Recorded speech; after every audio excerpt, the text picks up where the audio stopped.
శాస్త్రీయ మానవీయ సుస్థిర పద్ధతుల ద్వారా ప్రజలను అటవీ మృగాలను రెండింటినీ కాపాడటమే ప్రభుత్వ సంకల్పమని రాష్ట్ర ఉప ముఖ్యమంత్రి అటవీ పర్యావరణ శాఖ మంత్రులు కొనిదెల పవన్ కళ్యాణ్ వెల్లడించారు. ప్రకృతి మనది కాదని మనమే ప్రకృతికి చెందినవాళ్లమని మనుషులతో పాటు జంతువులకు కూడా ప్రకృతిపై సమాన హక్కు ఉందని తెలిపారు. పార్వతీపురం నియోజకవర్గం సీతానగరం మండలం గుచ్చిములో అటవీ శాఖ ఏర్పాటు చేసిన కుంకి ఏనుగుల శిబిరాన్ని రాష్ట్ర ఉప ముఖ్యమంత్రి వర్చువల్ గా బుధవారం అమరావతి నుంచి ప్రారంభించారు. ఈ సందర్భంగా ఉప ముఖ్యమంత్రి మాట్లాడుతూ ఏనుగుల శిబిరం ప్రారంభంతో మానవులకు ఏనుగులకి మధ్య మైత్రికి కరుణకి ప్రతీకగా నిలుస్తుందని ఆశిస్తున్నట్లు పేర్కొన్నారు.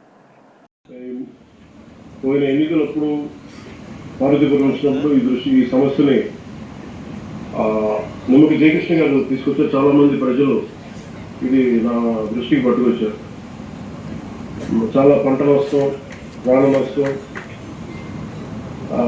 అందుగా అటవీ శాఖ మంత్రిగా బాధ్యత తీసుకున్నప్పుడు దీని గురించి చాలా నిరంతరం కృషి చేశాం. అయితే మనకున్న సమస్య ఏంటంటే మన దగ్గర ఈ ఎలిఫెంట్స్ని ఈ వసుదైక కుటుంబం లాగా మన ప్రకృతిలో మనం భాగమే తప్ప మనమే సంపూర్ణ ప్రకృతి కాదు కాబట్టి మన యానిమల్స్ కూడా దాని రైట్ ఉండదు, హక్కులు ఉంటాయి. అందుకని మనం పంటలు నాశనం చేస్తున్నాయి కదా అని చెప్పి మనం వాటిని ఇష్టారాజ్యంగా మనం చేయలేము. దానికి కొన్ని రూల్స్ ఉంటాయి, దానికి కొన్ని పద్ధతులు ఉంటాయి. దీంట్లో మనకి చాలా టైం పట్టింది తీసుకురావడానికి. ముఖ్యంగా మనకేమో ఈ వైల్డ్ ఎలిఫెంట్స్ని చేంజ్ చేసి ఆ సిస్టమ్ మన దగ్గర చాలా తక్కువ ఉంది, దాన్ని డెవలప్ చేయలేదు. ఏదో 1-2 ఎలిఫెంట్స్ ఉన్నాయి, అవి తక్కువ అయిపోయినాయి. దాంట్లో బాధ్యత తీసుకున్న తర్వాత మన కర్ణాటక వెళ్ళడం, అక్కడ గౌరవ ముఖ్యమంత్రి గారు, మన ఇంతకుముందు మాజీ ముఖ్యమంత్రి గారు శ్రీ సిద్ధరామయ్య గారిని కలవటం, అలాగే ఫారెస్ట్ మినిస్టర్ అప్పుడు ఈశ్వర్ ఖండ్రే గారిని కలవటం, వారిద్దరి సహకారంతో ఈ రోజున మనం కుంకి ఎలిఫెంట్స్ తీసుకురావడం జరిగింది.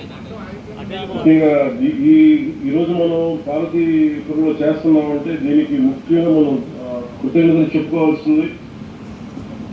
We should be grateful to Karnataka state government and Karnataka leadership for supporting us in giving us Kunki elephants.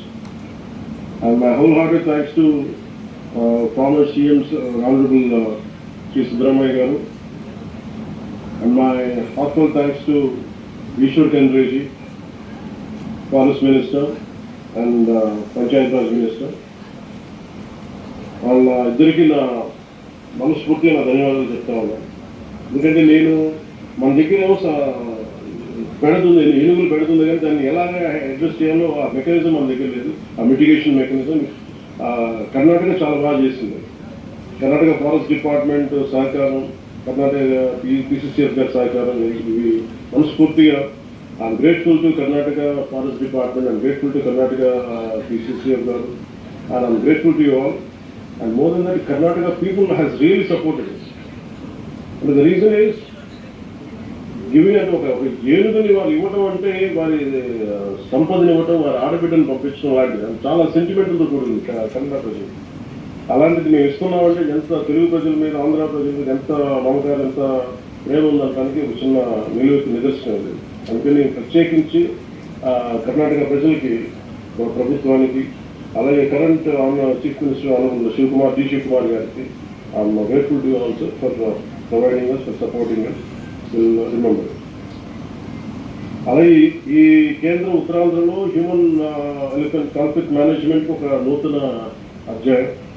పౌర్ణేరు ప్రాంతంలో జరిగిన పలు క్లిష్టమైన ఆపరేషన్లతో జయంత్, అభిమన్యు, మన అటవీ సిబ్బంది అద్భుతమైన సమన్వయంతో పనిచేశారు.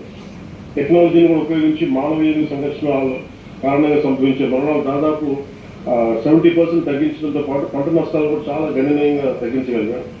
ఇదే విజయాన్ని ఇప్పుడు పార్వతీపురం, మన్యం జిల్లాలో కూడా సాధించాలన్నదే మా సంకల్పం. ప్రకృతి మనకు చెందింది కాదు, మనమే ప్రకృతికి చెందిన వాళ్ళగా చెప్పినట్టుగా. I assure the people of North Coastal Andhra Pradesh that this government remains fully committed to protecting both people and wildlife through scientific, humane and sustainable conservation measures. I dedicate the Guchimi Elephant Camp to the people of Andhra Pradesh with the hope that it will become a symbol of compassion, conservation and harmonious coexistence between humans and elephants.